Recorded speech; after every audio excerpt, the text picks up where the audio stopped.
Hey YouTube, JW. Got a new knife I want to show you guys. I finally pulled the trigger on a Spyderco Paramilitary 2, which you can see from the title of this video.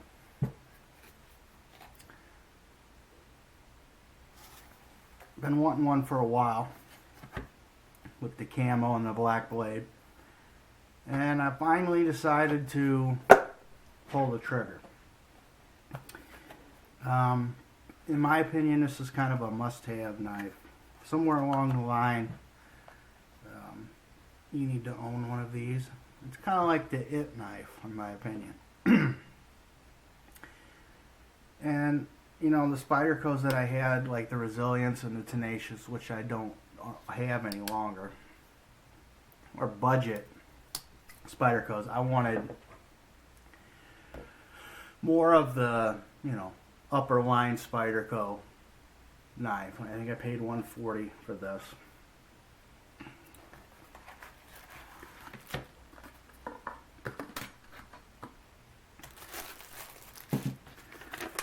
There's a little bit of literature about how they came out with this design in 2010.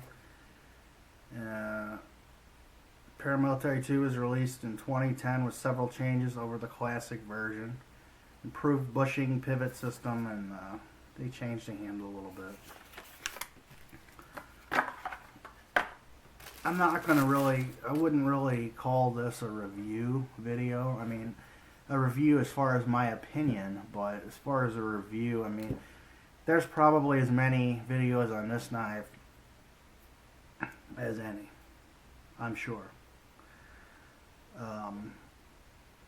I don't necessarily go and watch every video on something when I buy it, because I just buy stuff because I want it. And, you know, it's kind of like the Kershaw Skyline. Old design. Everybody's got one, but I just got mine not too long ago because I spend my money on old shit, not necessarily, I'll spend $300 on a vintage knife, not necessarily a Benchmade, so you get my drift. I haven't done anything to this. I have had it out of the box already. It comes tipped down. I have not switched it. You know, you get your 4 position, and I just haven't adjusted the pivot either, so it's a little stiff.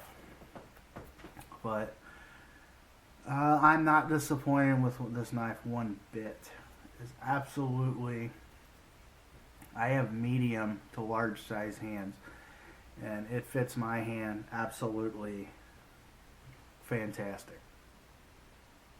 And I love how you've got 2 different holds. You can hold here, or you can get up and pinch on this top choil for more fine detail work. I'm a camo knife guy. I'm not necessarily a huge fan of the Digi camo, but I like this one, and I don't think every single one is the same, and this one is pretty good. Some of them I've seen have more of the tan and stuff on it, which I like the way this one is set up. You've got the compression lock here, very smooth, nice big lanyard. S30V steel. I mean, we can run over some of the specs here. It's a flat ground, plain edge, black diamond light carbon DLC coated CPM S30V stainless steel. It's 8.28 overall. G-10 camo handles, 4-position pocket clip. Made in the USA. 3.75 ounces, which is a very good weight. So when you look at the weight and the size of this blade and what you get as far as blade steel, I mean, $140, you're getting out of that budget range.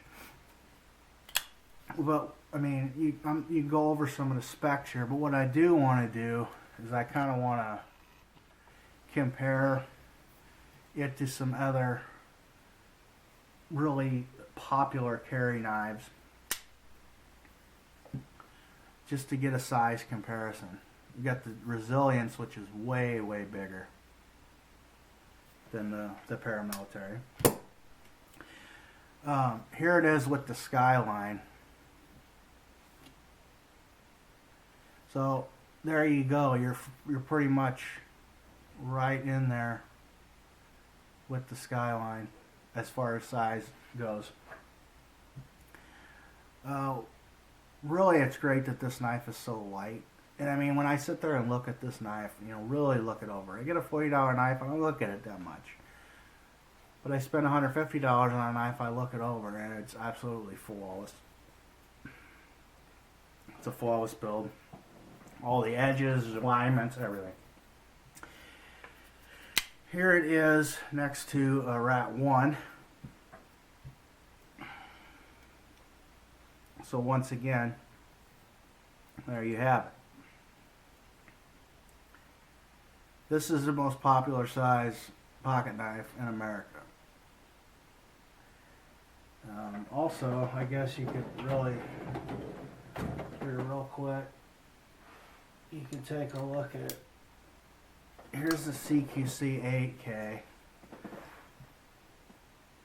Kershaw, Emerson, next to it.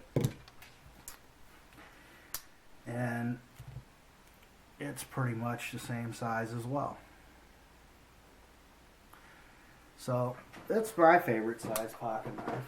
I mean, a lot of the most popular knives all fall into that category.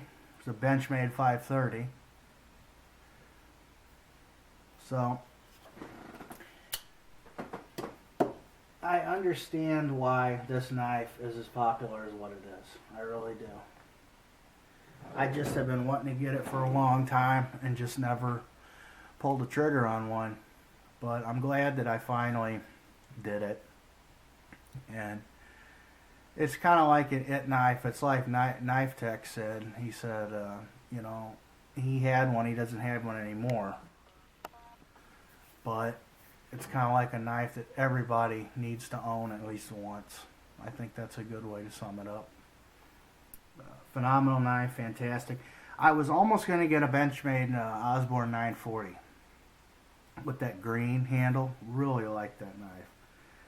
That blade design with that reverse tanto like that, I was really, I mean, it was a little bit more money than this. Whether it's a better knife or not, I don't know. But I definitely like that Benchmade 940. But in the end, the Camo, I think, won. I'm just a sucker for Camo knives. I don't know why. Going back to when I was a kid, but it was either this or the 940, which I still hope to get a 940. But also, it kind of has those clear looking liners like that. I like that. Obviously, the blade centering is perfect on it. Fit and finish is great. You can kind of see the washers in there. I don't know if you can see that. Good pocket clip. And another thing that I want to mention about this knife is, when you have a knife as popular as what this is, now I'm not going to change nothing on this, but I did order me a Kelly Green Camo lanyard for this knife.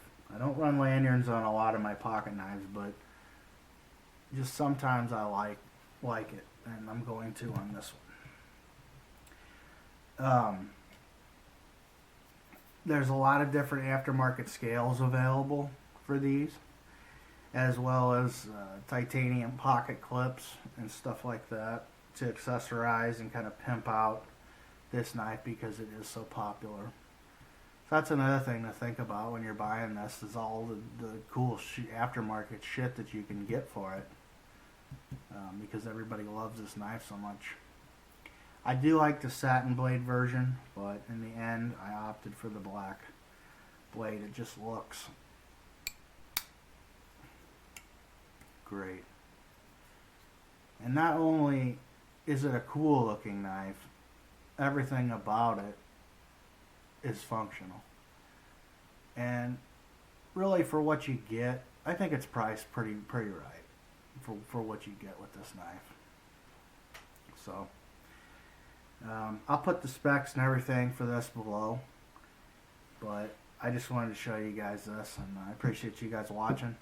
As always, follow me on Google Plus and Instagram, and stay tuned. I'll see you on the next one.